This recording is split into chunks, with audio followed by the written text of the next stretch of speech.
Hey, what's up, y'all? It's me, Nate Almighty, and I'm back with another Power Book 2 Ghost Season 4 Theory and Prediction video. And today, I'll explain why and how Drew will finally kick the bucket.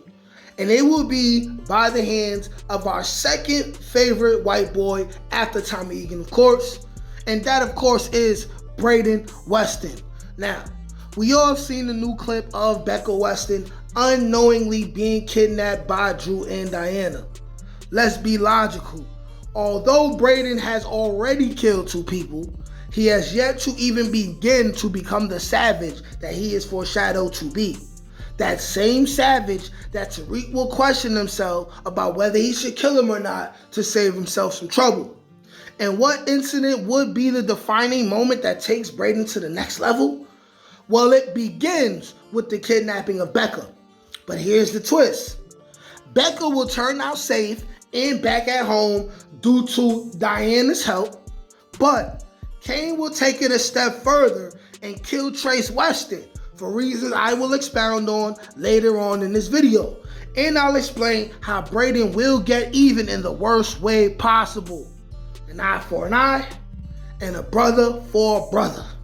This video is going to be another banger, so go ahead, like this video and subscribe to the channel so y'all can get this fire every day, because this is where you will get the wildest, most creative, and entertaining power theories on the World Wide Web.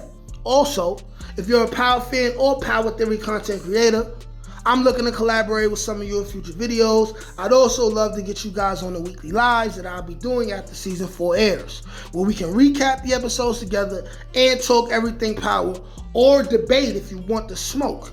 Now, if you want to be a part of that, email me at n.almighty1991@gmail.com or DM me at Nate_Almighty_GDA on Instagram. Now, without further ado, let's get to it. At first, I didn't realize how obvious the way that this actual real family beef can go, but then I thought about it, right? And when you think about the fact that Kane spent 3 seasons in which he kidnapped Braden, kidnapped Trace, forced him to be in the streets, Trace ends up getting his behind kicked to the point where Kane never even showed Braden the respect of calling him by his actual name. He called him Silver Spoon, Slim Shady, a whole bunch of other white boy slurs. Despite the fact that Braden was fooled by Kane after being basically coerced into digging up a dead body that he could have went down for, Kane tries to frame Tariq, causing tension between Tariq and Braden. Tariq is Braden's best friend, closer of a brother to him than even Trace himself. We've seen Kane do multiple disrespectful things to Braden as well as Tariq, but focusing on Braden, he disrespected Braden multiple times, and the coup de grace of it all, or the boiling point, was when Kane and the Tejadas went to the Westons' home and violated them, put guns in people's faces, extorted them, let them know that they will be coming back for more money. And we're definitely going to see the Tejadas trying to put more pressure on the Westons to get their $2 million back, which is rightfully theirs, but the way they're going about it is very, very disrespectful. To the point where Kane put Braden in the hospital right before that, which Braden didn't forget about. Kane also threatened to take Braden's life multiple times, put guns in his face, punched him up, beat him up, like I said, sent him to the hospital. If Kane ended up dying by the hands of Braden, Kane earned that death. But what could increase the drama would be if we see Kane, who doesn't know that old scary Braden, who was afraid to put in work early in the season, has already caught what looks like 2 bodies now, because it seems like he killed one of Noma's men during the shootout in which he saved Tariq's life.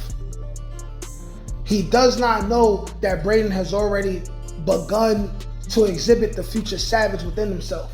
Kane is going to make the mistake next season of underestimating the savagery of both Tariq and Braden, who will start the season off being the underdogs. And we all love a great underdog story.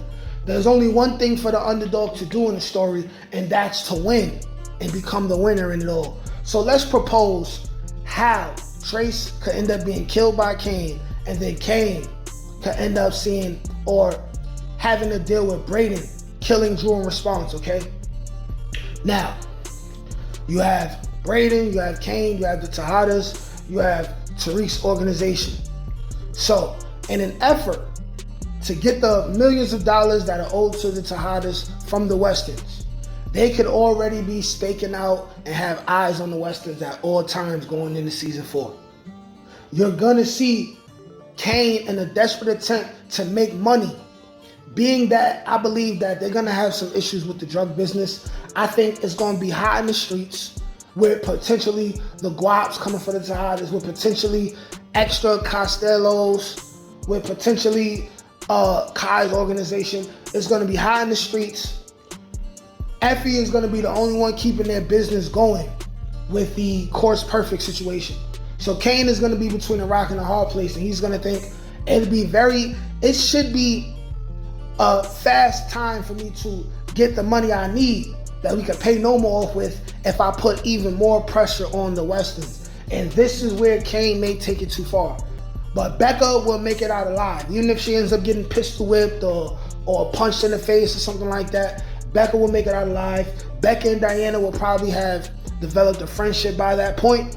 Maybe, despite the fact of what's going on with their families, Diana may be the one to save Becca, but in the process of it all, Trace gets killed.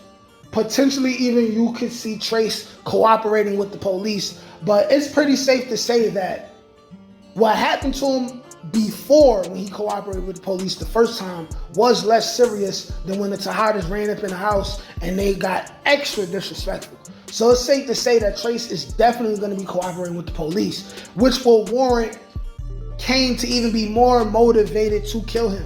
And when we're dealing with that situation, if Trace cooperates with the police or if they just need to kidnap him, it's only two people who can do it.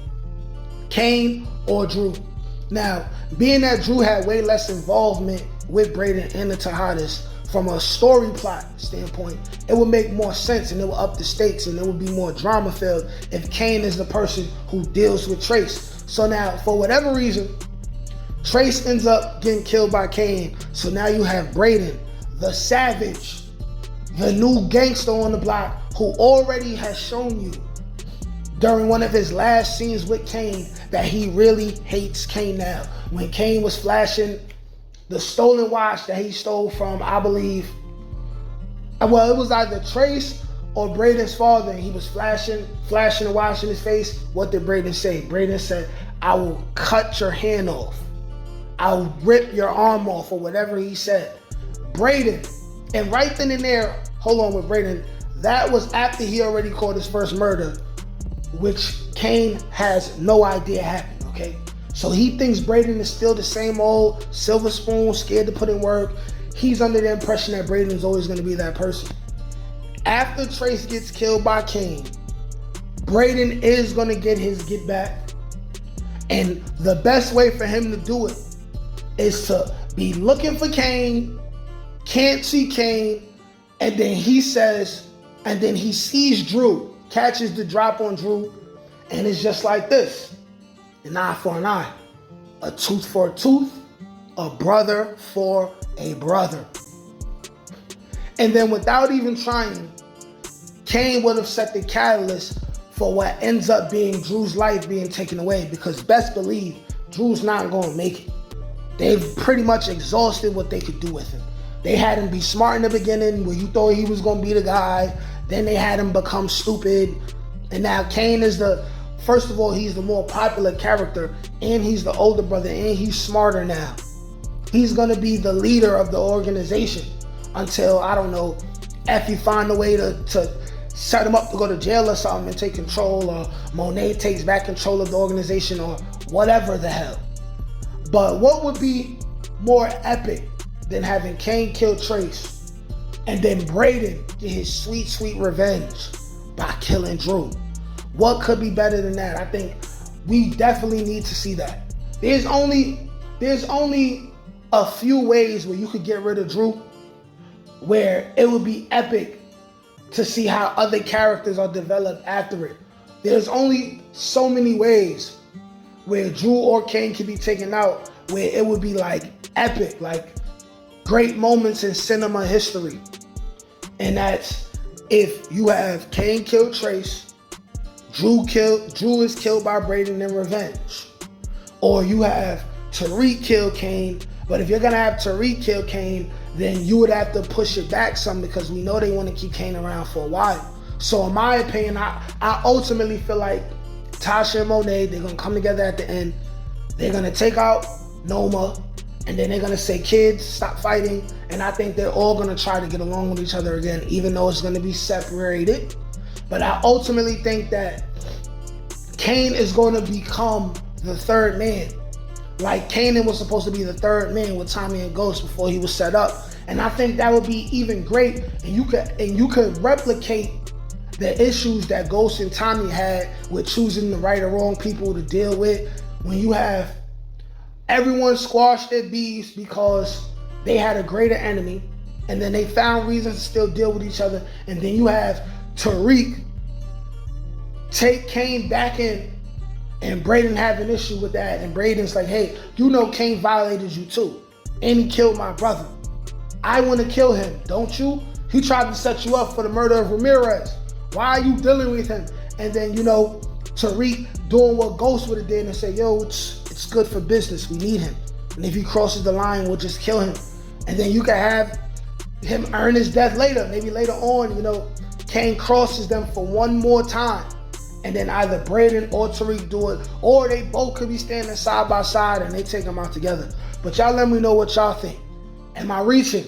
Would this or would this not be an epic storyline? And that's Kane kills Trace, and then Braden kills Drew in revenge. Can't teach that shit, nigga. Come on. That's God get that. That's touch my ink. That's on the dome, nigga.